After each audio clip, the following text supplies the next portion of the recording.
여러분들 우리가 살아가는 가운데 염려와 근심이 없을 수는 없습니다.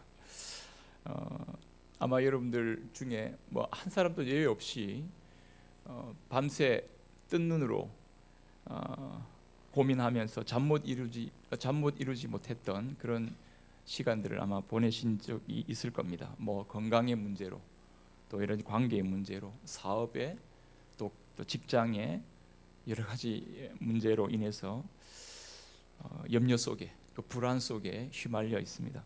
그것이 어떤 것이든지 간에 사실은 그 염려에 한번 휘말리면, 불안에 한번 휘말리면 이걸 내 스스로가 이렇게 마음을 잡아서 단순간에 벗어나기가 참 쉽지 않는 그런 시간을 보냅니다. 염려해보고 불안해봐야 답이 안 나옴에도 불구하고 계속 속절없이 그 염려에 휘말려 들어갑니다. 걱정하고 근심하는. 그래서 학자들 따르면요, 염려하는 일의 95%는 절대 발생하지 않는 일인데, 자기가 염려 막 생각하잖아요, 걱정하잖아요. 그 걱정하는 것에 95%는 안 일어나는데 95%는 일어나지 않는 일에 대한 걱정과 염려로 가득하다는 거죠. 그런데 이제 우리 중에 이런 생각 하시겠죠. 바로 그 5%가 문제입니다, 목사님. 그 5%가 바로 그 5%에 제가 들어갈 수 있잖아요. 그 이제 5%의 가능성으로 100%의 염려를 끌어안고 사는 것이 우리의 모습이다, 이런 생각도 해보게 됩니다. 안절부절하지 못하고 불안해하는 우리의 모습. AI 시대로 대변되는 이 과학 만능의 시대를 살아가면서도 오히려 우리의 불안은 잠재워지지 않습니다. 더 큰 불안으로 우리가 마음속에 몰려갑니다. 오히려 정신적인 스트레스가 더 많아지는 시대를 당했습니다.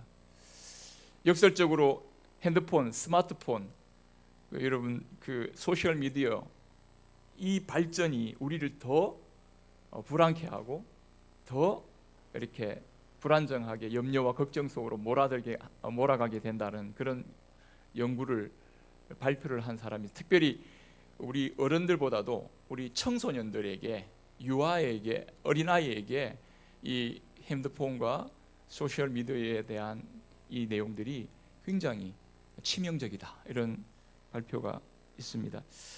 세계적인 사회 심리학자인 조너스 하이트, 저는 이분 잘 모르지만 이분의 그 통계에 의하면 스마트폰이 폭발적으로 확장된 2010년 이후로 10대의 주요 우울증이 150% 증가를 했고, 대학생의 정신질환 중에 불안이 134% 증가하고 우울증이 106%, ADHD가 72% 증가를 했고, 응급실을 방문한 자해 청소년들 중에 여자아이들은 거의 200%에 가까운 188%가 증가했다고 그렇게 보고를 하고 있습니다. 그 사람이 연구를 했습니다.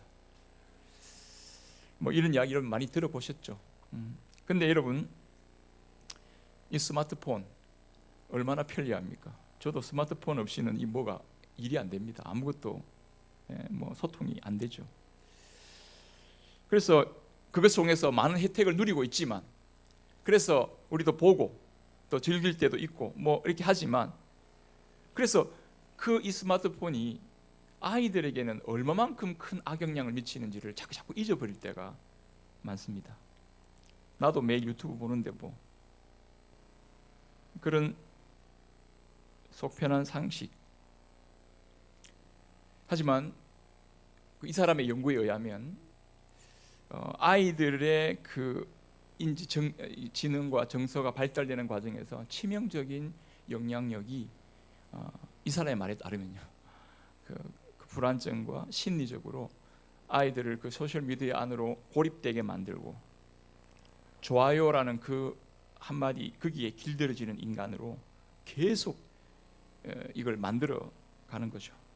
그래서 아이들은 쉽게 타인에 대한 관심을 갈구하고 선망하고 시기와 우울증과 소외감 속에 빠지고, 그 화려한 소비의 전시에 더 취약하고, 혐오와 조롱 속에 더 깊은 상처를 받고, 권위에 더 쉽게 동조하고, 그래서 이런 것에 방치하는 것은 마치 마약에 방치하는 것과 다를 게 없다라는 것이 이 사회학자의 주장이었습니다.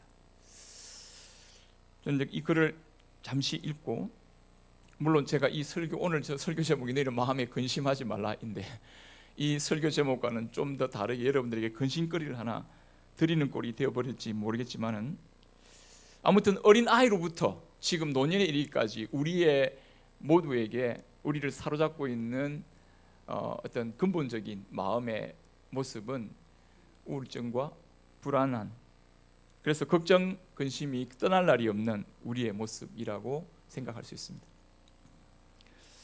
오늘 예수님께서는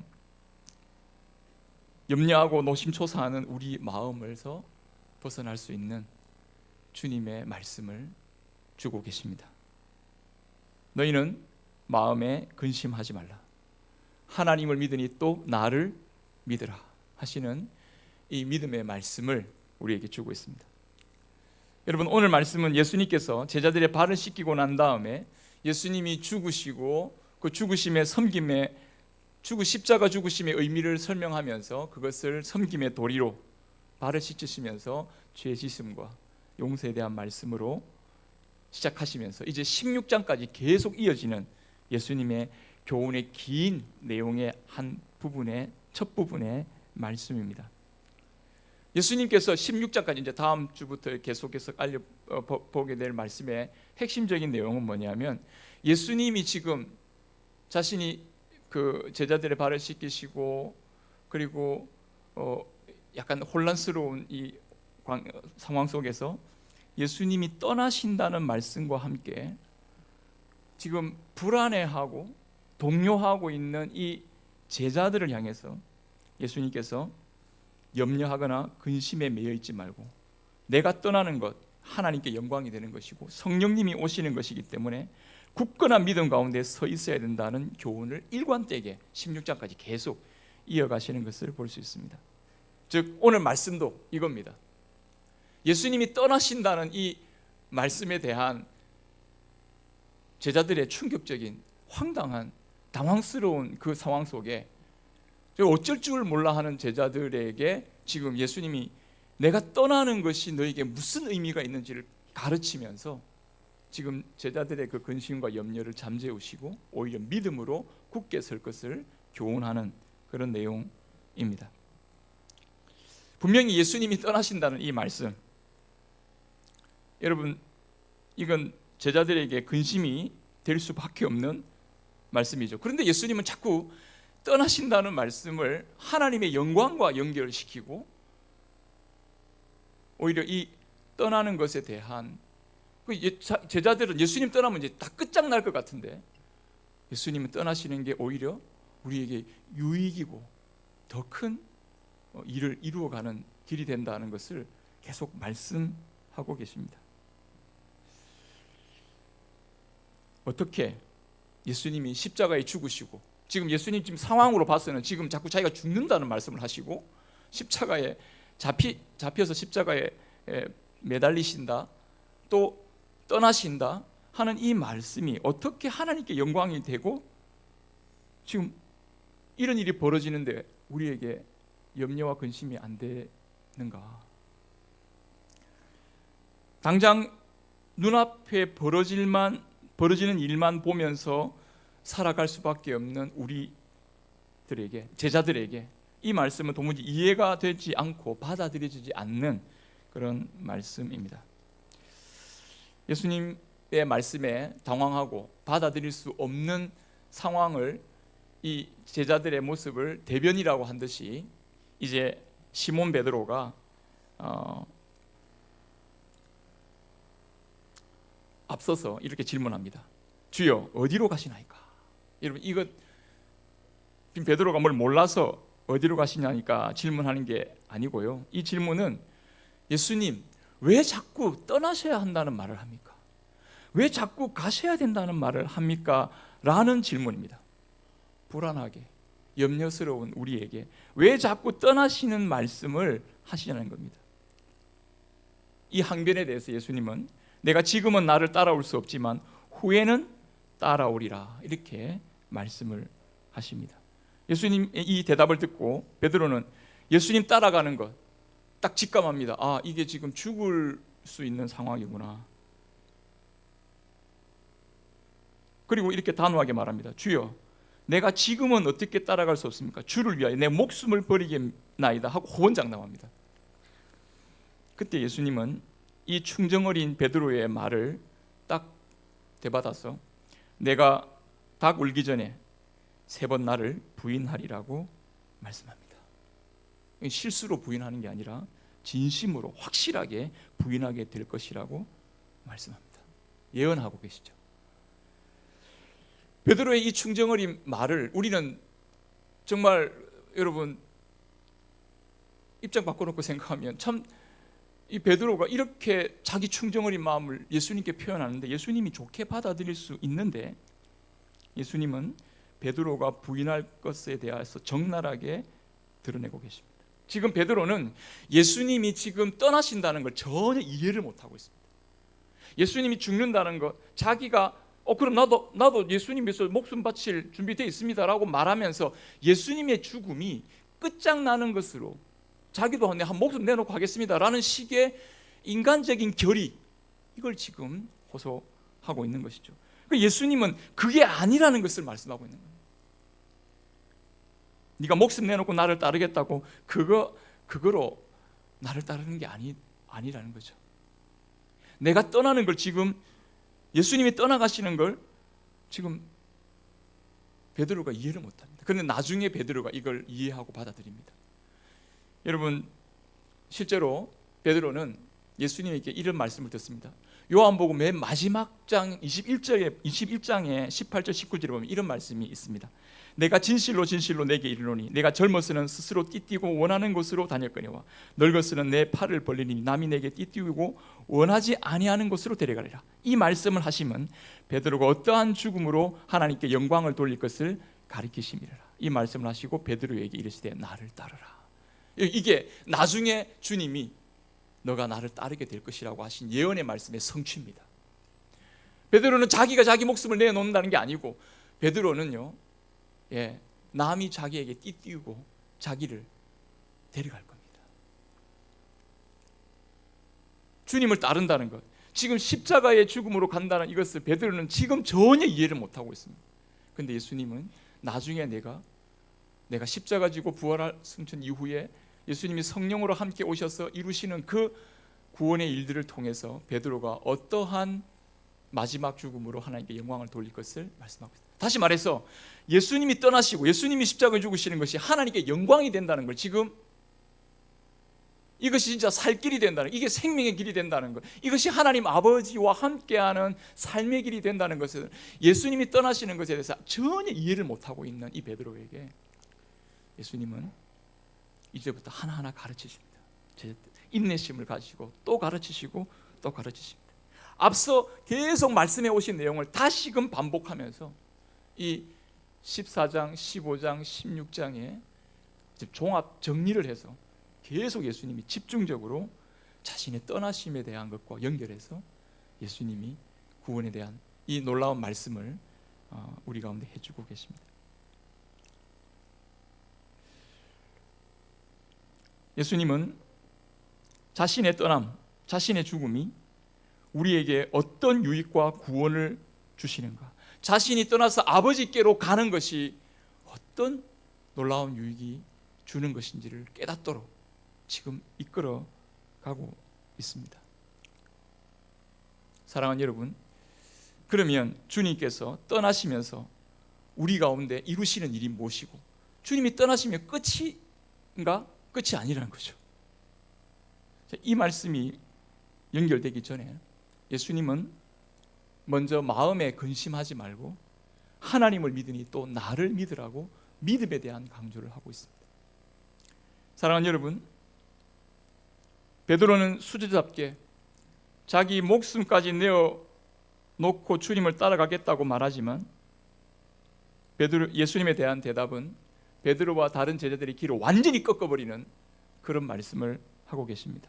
네가 나를 3번 부인하리라. 베드로에게는 너의 혈기로 되는 것이 아니라는 것,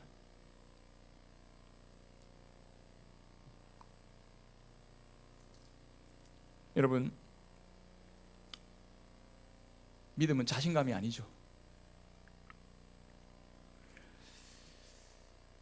우리가 어떤 어려운 일을 당할 때 처음부터 용기를 잃고 실망하는 사람 없습니다. 의외의 사건이 일어나도 나름대로 용기를 가지고 분석돼서 새로운 시도 도전도 하고 또 합니다. 그런데 한 번, 두 번 실패하다 보면 도무지 새롭게 도전할 용기가 생기지 않고 완전히 기가 꺾여버리는 경우도 있습니다. 그럴 때 우리는 당할 일에 대한 깊은 두려움과 근심 때문에 자포자기하는 마음도 생기게 됩니다. 그런데 여러분, 인간적으로 어떤 노력도 도무지 해볼 수 없을 것 같은 상황에 딱 직면했을 때, 여러분, 여기에 놀랍게도 새로운 아이러니한 일이 발생합니다. 하나님의 찾아오심입니다. 신앙생활의 진정한 시작은, 그런 말이 있죠. 인간의 끝은 하나님의 시작이라는 말이 있는데, 신앙생활은 계속적으로 나에게 답이 없다는 사실을 깨닫는 과정이 신앙생활이다 하는 유명한 말도 있습니다. 내가 할 수 있다는 것, 이걸 내려놓고 나의 한계를 깨닫게 될 때 하나님을 의지하는 믿음을 갖는 기회가 된다고 말할 수 있습니다. 나를 믿을 만한 상황에서 내가 하나님을 믿는 건지, 나를 믿고 가는 건지, 환경을 믿고 가는 건지, 돈의 힘을 믿는 건지 도무지 분간할 수 없는 상황에서 하나님은 나 자신을 딱 내려놓고 하나님만 참 신뢰하는 참된 신앙을 갖도록 우리 가운데 성광처럼 우리 가운데 말씀으로 역사하시는 거죠. 지금 예수님은 먼저 이렇게 완전히 기가 꺾여 있는 제자들과 베드로에게 위로하는 말씀을 주십니다. 베드로에게는 책망 같은 말, 베드로의 그 열정 어린 말을 무시하는 듯한 말을 하지만 그 다음 곧장 이어서 베드로와 제자들에게 다시 한번 너희는 마음에 근심하지 말라. 나를, 하나님을 믿으니 나를 믿으라고 말씀하고 계십니다. 한마디로 이어지는 2절 3절의 말씀에 보면요, 하나님이 함께 하신다는 것을 강조해주고 있습니다. 예수님께서 근심하지 말라고, 나를 하나님 믿으니 나를 믿으라고 말씀하시는 말씀의 핵심적인 근거가 뭐냐면 하나님이 함께 하신다는 거예요. 여러분, 이 2절 3절에 보면 예수님께서 내 아버지 집에 거할 곳이 많다 그렇게 하면서 우리의 인간적인 기대가 다 무너지는 자리에서 하나님이 함께 하신다는 사실에 눈을 뜨고 믿음을 가지라 그렇게 말씀하고 있습니다. 여기 예수님께서 떠나신다는 것, 떠나시는 것 겉으로 보면 없어지고 끝장나는 것 같지만 그게 아니라 하나님의 함께 하시는 처소에 우리를 같이 데려가시기 위하여 예수님 떠나신다고 말씀하시는 겁니다. 그러니까 예수님이 떠나시는 건 떠나는 게 아니라 우리와 더 확고하게 하나님 아버지와 우리가 하나가 되고 예수님과 하나가 되고 나중에 성령님이 오시는데 성령님과 예수 그리스도와 하나님께서, 하나님 아버지께서 삼위일체로 우리와 하나가 되신다는 이 놀라운 이 구원의 진리를 예수님이 떠나지 않으면 이 일이 일어나지 않아요. 예수님이 십자가에 죽으시는 이 대속의 사건이 이루어지지 아니하고는 이 일이 연결되지 않아요. 그 예수님은 이것을 계속 강조하시면서 공생의 목표로 계속해서 이 길을 걸어가고 계십니다. 예수님께서 마련하시는 처소, 내가 가서 처소를 예비하러 가는데 그 처소는 내가 너희와 함께할 아버지 하나님과 함께할 처소다라고 말씀합니다. 요거 14장 조금 뒤에 가면요 18절에서 20절 사이의 말씀이 이렇게 나오고 14장 18절에서 20절 사이의 말씀인데요, 우리 같이 한번 읽어보겠습니다. 시작. 내가 너희를 고아와 같이 버려두지 아니하고 너희에게로 오리라. 조금 있으면 세상은 나를 다시 보지 못할 것이로되 너희는 나를 보리니 이는 내가 살아있고 너희도 살아있겠음이라. 그날에는 내가 아버지 안에 너희가 내 안에 내가 너희 안에 있는 것을 너희가 알리라. 부활하신, 십자가 지시고 부활하신 예수님께서 성령으로 함께 하시면서 부활의 생명력으로 함께 하시겠다는 약속의 말씀이 연결됩니다. 다시 말해서 여러분, 오늘 이 말씀, 예수님께서 내가 너희를 위하여 거처를 예비하러 간다고 했을 때 그 거처는요 성령 안에서 이루어지는 하나님의 나라의, 하나님의 집에, 하나님의 성전을 말씀하고 있습니다. 우리는 이 구절을 장례식장에서 많이 인용을 합니다. 물론 우리가 마지막 날에 하나님의 종말에 이루어질 하나님 나라에 대한 영광, 그걸 바라보면서 이 구절을 인용할 수 있겠지만, 예수님은 1차적으로 이 구절의 말씀을, 이 문맥을 보면요, 주님께서 십자가와 부활로 승천하시고 난 다음에 성령으로 곧장 우리와 함께 하시는 처소를 지금 우리에게 열어놔 주시고, 그 처소로 지금 우리를 데려가시겠다는 겁니다. 사랑하는 여러분, 예수님이 떠나시는 건 홀로 이 세상을 등지고 떠나는 게 아니라 우리를 데려가신다는 겁니다. 그게 언제입니까? 내가 죽고 난 다음에 데려간다는 게 아니라 바로 십자가 부활 이후에 주님이 베드로를 따라오게 하실 것처럼 우리를 데려가시고 우리를 인도하시고 우리와 함께 하셔서 하나님 아버지의 거처에 있게 하시는, 하나님의 임재와 하나님의 함께 하심을 온전히 누리는 하나님 나라의 복된 은혜를 맛보며 이 땅을 살아가게 하시겠다는 주님의 말씀이라는 것입니다. 여러분, 에베소서 2장 22절에 이 하나님의 거하실 처소를 사도 바울은 이렇게 표현하고 있습니다. 우리 같이 한번 이것도 읽겠습니다. 시작. 너희도 성령 안에서 하나님이 거하실 처소가 되기 위하여 그리스도 예수 안에서 함께 지어져가는, 요거 지금 현재입니다. 현재형입니다. 성령 안에서 하나님의 거하실 처소가 우리가 지금 된다는 거예요. 주님이 처소를 예배하러 가시는 처소는요, 그 나라, 구름 너머에 있는 하나님 나라의 완벽한 완전한 종말에 이루어질 나라가 아니고요, 지금 우리의 심령과 주의 몸된 교회 안에서 함께 드려지는 예배와 함께하는 기도와 함께 주님과 함께하는 이 주님을 믿고 의지하는 그 믿음 가운데 살아가는 성도들의 삶의 자리에 주님이 그 처소를 함께하고 계신다는 것입니다. 그러니까 함께 지어져 가고 있는 겁니다. 성도 여러분, 우리가 믿음으로 성령 하나님의 그 은혜를 통해 예수님이 하나님 아버지께로 향하는 길이 되어 주셔서 우리가 하나님 아버지와 함께 임재하는, 함께 하나님 아버지를 누리는 그런 복된 자리에 들어와 주님의 품에 안긴 주님의 자녀가 된다는 사실을 기억하기를 바랍니다.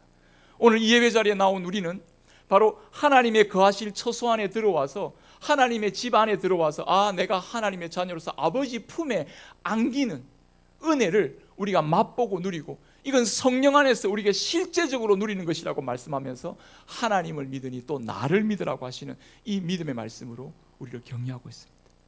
여러분, 우리는 근심 걱정이 떠날 날이 없지만요, 내가 하나님 아버지의 품에 안겨 있다라는 이 실제적인 믿음을 확고히 가질 때 우리는 이 불안과 근심으로부터 벗어날 수 있는, 이 불안과 근심에 휩싸여서 우리 인생을 허비하고 그렇게 내달리는 게 아니라 하나님 아버지와 우리와 함께 한다는 믿음 속에 근심에서 빠져나와서, 염려에서 빠져나와서, 불안에서 빠져나와서 우리 주님의 품 안에서 우리가 확고한 믿음의 삶을 한 걸음 한 걸음 걸어가게 될 줄로 믿습니다. 탕자 비유에서 하나님을 몰랐던 어떤 죄인이 예수님을 통하여서 하나님 아버지께로 돌아와서 그 품에 안기는 것, 예수님이 그 탕자의 비유를 통해 말씀해 주셨습니다. 똑같이 자격 없는 우리, 하나님의 자녀로 불릴 수 없는 우리들을 하나님의 자녀로 부르셔서 이 땅에 속한 자가 아니라 하늘에 속한 자로 우리를 불러주셔서 하나님의 처소에 거하게 하신 것입니다. 사도 바울이 에베소서에 다시 한번 이런 표현했는데, 이게 참 놀랍고 신비한 표현인데요, 전에는 우리도 그 가운데 우리의 육체의 욕심을 따라 육체의 마음을 원하는 것을 하여 다른 일과 진노의 자녀였다 했어요. 하나님 앞에 진노의 자녀, 하나님 앞에 같이 갈 수 없는, 근데 긍휼이 풍성하신 하나님이 우리를 사랑하신 그 큰 사랑을 인하여 5절 6절입니다. 넘겨주십시오. 5절 6절, 허물로 죽은 우리를 그리스도와 어떻게 해요? 함께 살리셨고 너희는 은혜로 구원을 받은 것이라 또 함께 일으키사 그리스도 예수 안에서 함께, 지금 어디에 앉혔다고요? 하늘에 앉혔다고 그랬습니다. 이거 현재형입니다, 여러분. 하늘에 앉힐 거라고 하늘에 앉히울 계획이라고 말하는 게 아니라 하늘에 함께 앉혔다고 말하면서 이는 그리스도 예수 안에서 우리에게 자비하심으로 그 은혜의 지극히 풍성함을 오는 여러 세대에 나타내려 하십니다. 지금 저와 여러분들이 하나님 품 안에 있는 이 사실을 하늘의 영역에, 하늘에 속한 자로서 우리를 표현하고 있다는 것입니다. 저와 여러분, 근심이 떠날 날이 없는 세상 속에 이 땅 가운데 살아가고 있지만 우리는 하나님 아버지의 품 안에 있다는 사실을 확고히 의지하면서 여러분들에게 찾아오는 수많은 근심과 불안을 싸워 이겨나갈 수 있는 저와 여러분 되기를 바랍니다. 여러분, 마땅히 자비하시고 선하신 주님께서 여러분들을 떠나지 아니하시고 여러분들을 붙드시고 이 은혜 가운데 우리를 굳게 세워주실 줄 믿습니다. 그럼 여러분, 이 하나님과 함께하는 삶을 실제로 내가 내 삶 속에서 어떻게 누립니까? 이어지는 4절에 보면요, 도마가 예수님께 이런 질문을 합니다. 예수님, 어디로 가는지 우리가 알지 못하는데 그 길을 어떻게 알겠습니까? 이때 예수님이 그 유명한 말씀 다 같이 한번 읽겠습니다. 예수께서 이르시되 내가 곧 길이요 진리요 생명이니 나로 말미암지 않고는 아버지께로 올 자가 없느니라. 지금 예수님 하나님이 우리와 함께 한다는 이 사실에 대해서 지금 어떻게 우리에게 뭔가 설명하시겠습니까? 뭐 어떻게 하시겠습니까? 어떻게 보여주겠습니까? 뭐 이렇게 우리에게 어떻게 그 믿음을 갖게 하시겠습니까? 이야기하는데 너희가 찾아가는 게 아니라 내가 길이다. 내가 왔다는 겁니다. 길은 내가 만드는 게 아니라 하나님께서 그 임마누엘을 이루시는 하나님이 우리와 함께 하시는 이 길은 우리가 찾아가는 길이 아니라 하나님이 우리를 찾아오시는 길입니다. 여러분, 길은 양방향입니다. 하나님이 우리에게 찾아오시고 우리가 하나님께 나아가는 길입니다. 사랑하는 여러분, 우리가 하나님을 찾아가는 길이 먼저가 아니라 하나님이 예수 그리스도로 우리를 찾아오신 겁니다. 우리는 예수님을 통해서 하나님 아버지께로 나가는 길을, 하나님의 그 임재를 온전히 하나님 나와 함께 하시는구나 하는 걸 확신할 수 있는 길을 거기서 찾게 되는 것입니다. 요한일서 4장 10절에 사랑은 여기 있으니 우리가 하나님을 사랑한 것이 아니에요 오직 하나님이 우리를 사랑하사 우리 죄를 위하여 화목제물로 그 아들을 보내셨습니다. 주님이 우리에게 보내셨다고 말씀합니다. 임마누엘의 열쇠, 임마누엘의 축복, 하나님 우리와 함께 하시는 것, 예수님이 오셔서 길을 내신 겁니다. 내가 그 길을 찾고 내가 그 길을 먼저 간 게 아니고 주님이 우리를 먼저 찾아오시고, 히브리서 10장 19절 20절 그러므로 형제들아 우리가 예수의 피를 힘입어 성소에 들어갈 성전이죠. 주님이 거하실 처소에 들어갈 담력을 얻었나니 그 길은 우리를 위하여 휘장계로 열어놓으신 새로운 살 길이요 그 휘장은 곧 그의 육체다. 여러분, 주님이 우리를 이 막막한 삶의 현장에 찾아오셔서 주님이 우리와 함께 하신다는 임재의 빛을 비추시고 예수님이 십자가로 이 죄된 우리 가운데 그 빛을 비추시면서 내가 너와 함께한다, 끝날까지 내가 너와 함께한다고 선언하시면서 우리를 자녀 삼아 주님의 자녀로 우리를 끝까지 붙들고 주님께서 우리를 인도해 가시는 줄 믿습니다.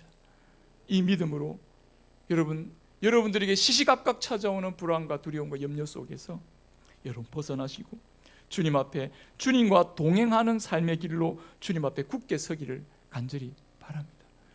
하나님 앞에 나아가는 이 길, 여러분 주님이 길 되신다 했을 때 그럼 길이 어디냐요?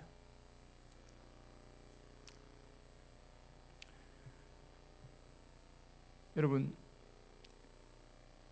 주님 우리와 함께 하시는 현장을 누리는 그 보이는 이 길은요, 이 물리적인 길이 아닙니다, 여러분. 교회당 나오면 예수님과 함께 하는 걸 깨닫는 길이다. 어떻게 종교생활 열심히 잘하면 그 길로 간다. 이렇게 착한 일을 많이 하면 예수님 따라가는 길로 간다. 이 길은 물리적인 길이 아닙니다. 철로역정에 보면 크리스찬이 천성을 향해 가는 길에 엉뚱하게 담을 넘어오는 두 사람을 발견합니다. 허울과 위선이라는 두 사람입니다. 허울이라는 걸 쉽게 말하면 형식주의자고요. 위선은 그야말로 이제 거짓된 위선이죠. 겉으로 하고 속하고 다른 거죠. 이 사람들이 크리스찬이 당신이 그거 넘어오면 안 돼요. 당신이 문으로 들어와야죠. 예수 그리스도를 통과하고 그 지혜자의 집에서 성령의 인도를 받아서 이 길을 걸어가야 되는데 지금 당신은 옷도 안 받고 그거 안 됩니다 하고 그 문으로 오셔야죠라고 이야기를 할 때 이 형식주의자들 위선의 말이 이렇게 말하고 있습니다. 일단 이 길로 들어왔으면 들어온 거지. 우리가 보니 댁도 문을 통과한 것 같긴 한데 우리도 담을 넘어왔지만 어쨌든 지금 여기 같이 있지 않소. 문을 통해 들어온 댁의 상황이 우리보다 더 나은 게 뭐요? 라고 하는 겁니다. 이 형식주의자들, 이 위선자들의 눈에서는 종교생활하고 있는 똑같은 니도 교회 나가나 나도 교회 나간다. 니만 예수 믿나 나도 예수 믿는다. 말은 그렇게 하는데 이 사람은 지금 예수님과 아무런 관계가 없습니다. 예수님을 문으로 통과해서 성령의 인도를 받아 이 천상에 가는 길을 걸어가고 있는 게 아니라 온갖 의무와 종교적인 의례를 몰두하고 다른 사람 자기 행동이 다른 사람 앞에 어떻게 경건하게 보일까에 대한 관심에 집중되어 있는 이 두 사람은 자기가 자기 죄에 대한 의식을 하지 못하고 겉으로 드러나는 의에만 의지해서 두 사람은 그리스도의 의, 그리스도와는 아무런 관계가 없는 딱 단절된 상태에 있습니다. 크리스찬이 이 사람들의 말에 이렇게 대답을 합니다. 여러분, 철로역정이 굉장히 깊이 있는 책입니다. 그 다음 부분에 보면요, 크리스찬이 이 말에 대해서 나는 나의 주님이 정하신 길로 따라갑니다. 그러나 당신들은 마음 내키는 대로 아무렇게나 하고 있어요. 이 길의 주인이신 분께서는 두 분을 이미 도둑으로 여기십니다. 그러므로 두 분은 이 길 끝에 이르러도 참된 사람으로 판단받지 못할 것입니다. 뭡니까? 이분들에게는 종교 생활이 있는데 마음속에 예수님이 없어요. 예수님에 대한 헌신이, 예수님에 대한 의지가, 예수님을 믿는 믿음이 이 사람들에게 없는 겁니다. 이 길에 대한 이야기는 철로역정에서 계속 주제가 등장합니다. 근데 그 길은요, 다른 게 아니고 지속적으로 주님을 의지하면서 자기 힘과 능력으로 가는 게 아니고요, 계속 순례자는요 주님만 바라보면서 주님과 동행하면서 그 길을 주의 이끄심을 따라서 계속 통과합니다. 예수와 함께 걷는 길이 어디입니까? 여러분들의 삶의 자리, 그 굽이치는 삶의 현장에서 주님께 헌신하고 주님을 바라보며 살아가는 바로 그 길이 주님의 길입니다. 여러분, 딴 데를 어떻게 찾아보고 기웃거릴 게 아니고 지금 여러분들의 삶의 자리에서 주님과 함께 걷는 길을 걸어가는 거예요. 홍희삭이라는 가수라고 할까요? CCM 찬양 부르기도 하고, 옛날 방송에서 나왔던 이분의 주님의 세계라는 가사의 2절 가사가 참 인상적이었습니다. 저는 참 이 곡도 참 예쁜데요, 이 말 가사도 굉장히 의미 있는 가사인 것 같습니다. 세상은 항상 말하네 그 길이 아니라고, 곱디고 온 길이 있는데 왜 힘들게 사냐고, 단순한 선택조차 내게 버겁기만 한 상황인데 그래도 나는 주님을 따르리, 이렇게 고백하면서 나는 계속 걸어갑니다. 수없이 넘어져도 사람들의 방향과는 조금 다르다 해도 내가 가는 길, 주가 가르쳐 주신 길이니 이곳은 바로 주님의 세계라. 자기는 지금 주님의 길을 걸어가면서 그곳이 주님의 세계라는 것을 경험하며 가는 거죠. 이게 예수님이 길이라는 겁니다. 여러분, 예수님이 길이라는 뭐 어디 딴 데 어디 고속도로로 가야 돼, 이게 아니고요, 주님께 있는 자신의 삶의 자리에서 우리는 주님이 길을 걸어가는 거예요. 주님께 충성된 이 주님의 약속의 말씀을 붙잡고 가는 그 길, 주님을 신뢰하는 그 길, 바로 그 내가 길이 된다고 하시는 그거는요, 미래형이 아니고 현재형입니다. 우리는 하나님 처소를 향하여 갑니다. 그 길은, 가는 길이 바로 천국을 향하는 그 길이 천국입니다. 천국을 향하고 있으니까요. 왜냐하면 예수님이 자신이 하나님 아버지와 자기를 동일시하면서 자기가 길이라고 말씀하시니까 지금 자기와 함께 걷고 있는 그 길은 하나님 나라가 되는 거죠. 주님의 세계가 되는 거죠. 여러분, 우리는 우리의 삶에 참 내일이 어떤 일이 벌어질지 한시 앞을 알 수 없는 불안한 상황입니다. 그러나 여러분, 안내자 되신 주님이 내 손목을 붙잡고, 주님은 저 천국에서, 저 천성에서 서성거리면서 얘들이 언제 오나 이렇게 하시는 분이 아니고요, 찾아오셔서 우리의 손을 붙잡고 내가 간 길이 이 길이야 하면서 같이 그 길을 걸어가십니다. 여러분, 이 길로 저와 여러분들을 이끄시면서 우리와 함께하고 계심을 믿습니다. 이제 오늘 말씀 이후로 보면요, 예수님께서 이제 주제를 완전히 전환해가지고 예수님과 하나님 아버지가 어떻게 하나가 되고 어떻게 한 일을 이루시고 하는 것을, 그리고 그 속에서 우리를 어떻게 하나로 연결하셔서 하나님의 구원의 일을 이루어 가실지를 쭉 이제 말씀하고 계십니다. 사랑하는 여러분, 지금 우리 믿음으로 살아가는 우리, 지금 여러분들의 미래가 불안하십니까? 지금 내가 하고 있는 일이 잘 되고 있는 건지, 내가 잘 할 수 있는 건지, 잘 해낼 수 있을지 걱정되고 염려가 되십니까? 주님 오늘 말씀하십니다. 내가 십자가 지고 주님을, 내가 아버지께로 갈 때 가는 이 십자가 지시고 부활 승천하셔서 하나님 보좌 우편에 오르는 그 일, 그리고 성령을 보내시는 그 일이 계속 연속적으로 이루어지는 가운데서 여러분, 우리의 미래는 하나님께서, 예수님께서 뭐라고 약속하시냐면 너희는 앞으로 나보다 더 큰 일을 할 거다고 하겠습니다. 이게 말이나 된 겁니까? 예수님이 하신 일보다 더 큰 일을 하다니요. 이게 무슨 말씀을 이야기하는 겁니까?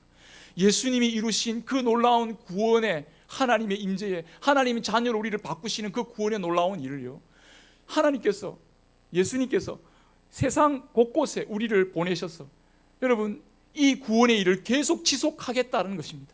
더 큰 일을, 지금 예수님이 공생애의 사역을 통하여 이루신 것보다 더 놀라운 하나님의 일들을, 구원의 일들을 이루어 가시겠다라는 것을 우리에게 말씀하고 계십니다. 여러분, 지금 여러분들의 삶이 여러 가지 곤고하고 여러 가지로 문제가 있고 부딪히고 정말 롤러코스터 같은 그런 삶의 모습이 연속됩니까? 여러분들의 미래를 주님이 붙들고 계신다는 사실을 기억하기를 바랍니다. 그리고 여러분들의 인생을 통해서 하나님은 더 큰 일을 행하실 준비하시고, 그 일을 주님께서 더 큰 하나님의 일을 이루기 위하여 우리를 이끌어주고 계신다고 말씀하십니다. 그걸 확인하시기 위해서 기도하라 하셨습니다. 내 이름으로 기도할 때 내가 행하리라 말씀하셨습니다. 예수님이 내가 너와 함께하고 있다는 거, 이 예수님 이름으로 기도한다는 거 뭐냐면, 예수님이 우리가 딱 하나가 되어가지고요, 예수님이 하시는 일이 하나님이 우리 가운데서 이루신 하나님 아버지의 일이, 예수님이 하신 말씀, 예수님이 하신 약속은 하나님 아버지께서 우리에게 하신 말씀과 약속과 똑같아요. 여러분, 이제 여러분들에게는 하나님의 약속이 함께하고 하나님의 뜻이 함께하고 하나님의 계획이 함께하는 인생임을 기억하시길 바랍니다. 예수님을 믿을 때 예수님이 나의 삶에 어떻게 계획하시고 나를 빚어가실지에 대해서 여러분 미래를 하나님을 향해 열어놓으시기를 바랍니다. 여러분들의 인생을 답답한 내 경험적인 내 과거의 어떤 그 억눌렸던 것에 여러분 자신을 메어놓지 마시고 하나님께 여러분 자신을 열어놓으시기를 바랍니다. 그 미래를 열어놓으시기를 바랍니다. 하나님 약속의 말씀에 여러분 미래를 열 때, 여러분 세계에 갇혀있지 마시고 하나님께 열어놓을 때 하나님께서는 여러분들을 정말 근심과 걱정 속에 매인 자들이 아니라 예수 그리스도 안에서 하나님을 믿고 용기 있게 염려 대신 기도로 그 약속을 표현하면서 하나님과 예수님과 늘 동행하고 하나님과 함께하는 그 지금 임마누엘의 축복을 누리면서 우리의 이 불안해 보이는 삶의 걸음을 믿음으로 승리하며 걸어가게 해 주실 줄 믿습니다. 그래서 주님 그날에 그 기쁨과 하늘 평안을 맛본 가운데에서 이 걸음을 최종적으로 하나님 나라의 영광을 돌리는 모습으로 우리를 온전케 해 주실 줄 믿습니다. 여러분, 우리에게 이 예배드리고 기도하는 현장이 주어져 있다는 것, 그리고 내가 하나님 아버지의 이름, 하나님 아버지께 예수 그리스도의 이름으로 기도할 수 있다는 이 은혜를 여러분 굳게 붙잡고 근심과 염려 대신 기도로 주님과 하나됨을 표시하시고 하나됨을 누리시고 근심에서 걱정에서 불안에서 이겨나가시며 주님 주시는 믿음의 삶을 살아가는 복된 저와 여러분 되기를 바랍니다.